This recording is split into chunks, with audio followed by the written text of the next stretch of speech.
Je m'appelle Sanger Boris, je suis agriculteur en aviculture. Nous avons une ferme de 5 hectares de terrain sur lequel nous faisons des poules pondeuses, de la volaille de chair.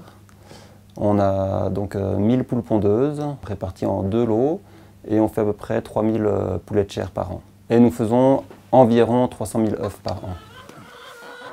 On vend des œufs, bien sûr, donc en boîte, des volailles de chair, donc entières ou en découpe sous vide, et puis des pâtés. Et également aussi depuis 2 mois, on démarre à faire donc des flancs vanille caramel, des flancs au chocolat. Voilà, on fait à peu près 300-400 flancs par semaine. Et puis on fait aussi occasionnellement des gâteaux, des meringues, des cocos et des macarons. On est 3 à travailler sur la ferme, donc moi et puis 2 salariés.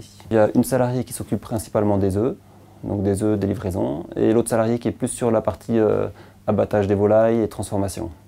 On a un système de livraison à domicile. On livre à peu près 250 boîtes d'œufs à domicile. Donc les gens ils sont systématiquement livrés toutes les semaines en œufs extra frais.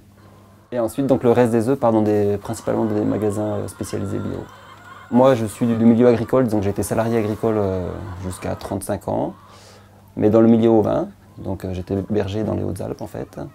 Et quand je suis venu m'installer ici, donc je suis devenu sédentaire, j'ai fait des enfants, voilà, et j'ai cherché un moyen de m'installer en tant qu'agriculteur dans le hameau, quoi. En ayant peu de terrain, voilà, 5 hectares, c'est pas beaucoup, il fallait trouver une solution pour faire quelque chose avec 5 hectares. J'ai fait des stages, je suis allé voir, au début je me suis plutôt orienté vers le port, et puis petit à petit j'ai rencontré des gens qui faisaient des pondeuses dans d'autres départements, et je me suis lancé au départ donc qu'avec des pondeuses. C'était vraiment le postulat de départ, c'était de créer quelque chose sur le hameau. Voilà, essayer aussi deuxièmement de créer un peu une dynamique locale, d'avoir des salariés, de faire vivre des gens et très important pour nous d'être en agriculture biologique.